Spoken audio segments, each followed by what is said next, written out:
Tonight on Q2, from the ground up. Without them, I just didn't know where I would have been. A house once lost is now rebuilt thanks to some good Samaritans. Plus a beating heart. So for Christmas, I got a new heart. I'll take you inside a new surgery that is helping patients in multiple ways here in Billings. And dishing up a delicious meal. It's crazy. It feels like a dream sometimes. A couple of Red Lodge chefs are now up for a national award. The MTN News starts right now.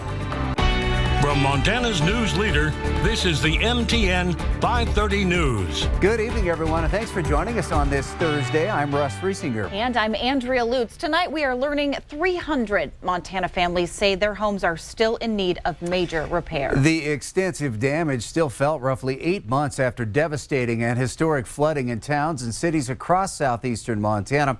The numbers of those impacted are still hard to track down, but we know there's $30 million in reported property damage, and more than 100 homes were severely damaged or destroyed.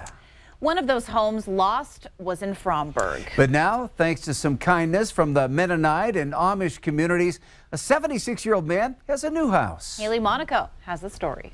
Just 8 months after a longtime Fromberg resident lost everything in the historic flooding, he now has a new home in the same location, all thanks to a stranger.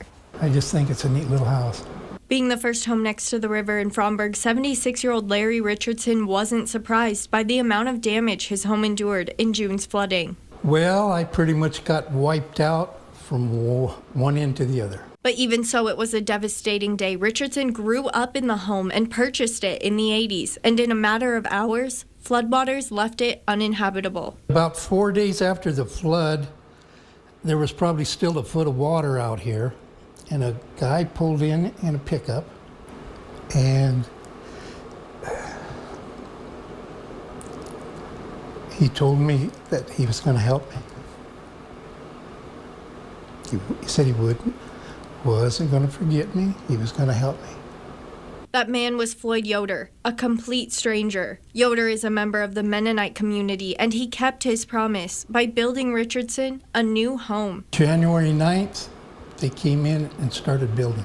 A little over 1 month later, the work is done. Richardson has now moved into his new home, one that only cost him $30,000.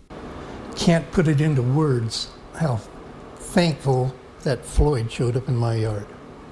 After 8 months of living with a friend in Fromberg and struggling to walk after getting an infection in his foot from the floodwaters, Richardson finally feels like things are looking up. But I'm finally getting some good luck now. I got me a little house. A house and a new lease on life. In Fromberg, Haley Monaco, MTN News. New tonight from our state capitol, lawmakers are considering putting federal protections into Montana law when it comes to Native American children placed into the care of white families. Here's the details on that bill. Congress enacted the Federal Indian Child Welfare Act in 1978, protecting Native American children from being removed and placed into homes outside of their tribe. Well, now the U.S. Supreme Court is expected to rule on a case challenging those protections. The case is especially important because Native American children in foster care 3.7 times higher than white children. And tonight, MTN's Augusta McDonald shares the story of a mother from the Northern Cheyenne tribe. Yellowstone County hosts one of the first ICWA courts established in the United States. What makes the court unique is its relationships with families. I talked to one mother who had her relationship with her kids restored through this ICWA court about what the program looks like on the inside. The ICWA program falls within the Family Drug Treatment Court, a process where parents who lose their children due to addiction issues can receive treatment and get their kids back. It was work. It was like a job. Putting in the hours and it was so much work, but so worth it. Worth it because Kyle Spang was reminded of her worth.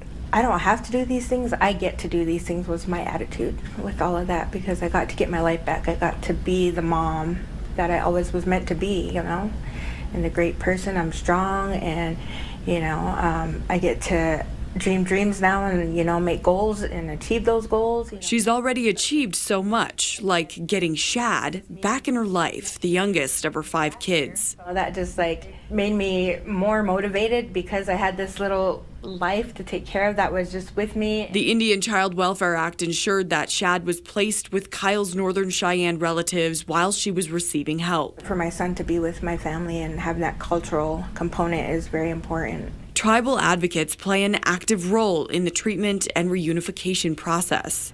And it's just a whole, like a family engagement meeting. And you get to be a part of it, and all of them get to hear how your success is doing, you know, and everybody's on the same page. Kyle told me her connection to home meant so much to her recovery. Having the tribal people support me and just made me proud, because that's my culture. Cultural connections lawmakers are trying to protect at the state legislature through the Montana Indian Child Welfare Act. Representative Jonathan Windyboy is sponsoring the bill. It seeks to put the protections of federal law into Montana code and add some other programs. Like child support, like Title IV foster care, and all of these other things, because this ICWA thing is more than just ICWA. It has a whole different layer of programs that tie into this for the best interest of the child. The bill will impact families like Kyle's, where love was stronger than 20 years of addiction.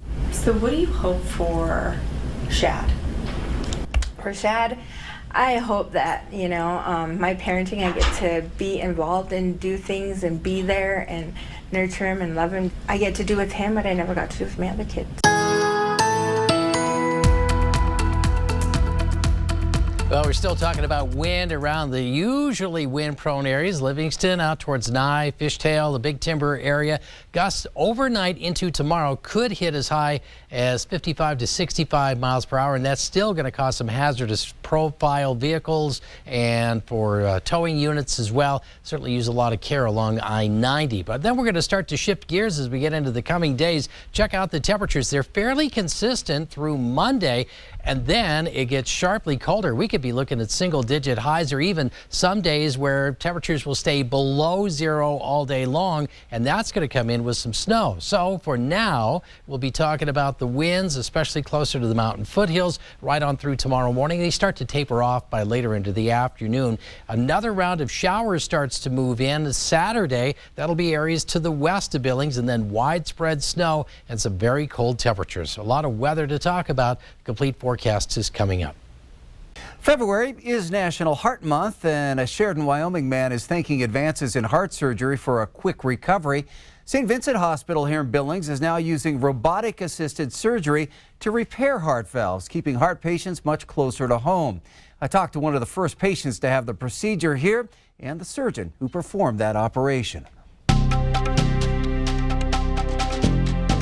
How you feeling? I feel great. A difference of night and day from how Harry Bowling had been feeling before heart surgery. Immense fatigue, you know, trying to climb stairs, having energy. On December 23rd, Harry became one of the first patients to undergo robotic heart surgery at St. Vincent Hospital to repair a leaky heart valve. It was causing his heart to fail. So for Christmas, I got a new heart. Dr. Simon Melte performed the 5-hour surgery. He says the robotic-assisted valve repair offers many advantages over the traditional open heart procedure. The recovery is much quicker. I think the tool itself increases the chance of successful repair because the valve is much better visualized. But more than that, I think the less invasive, totally endoscopic approach to the valve repair makes it so that the patients quickly recuperate from the operation. So faster return to work. About half of patients are back to work within a month.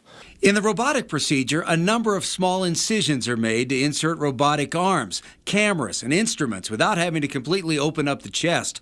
They go through the side and behind the heart. From a surgeon's perspective, once you get to see the valve blown up on a screen 100 times, and the team can see that, then it's really something special. Smaller incisions also mean less chance of infection, and patients don't spend as much time on a ventilator or recovering from the procedure. I would get out of my bed and walk around the ward. I would see all these guys in their beds with the big incision right down the middle, and they weren't getting up and hopping around very easily or very quickly.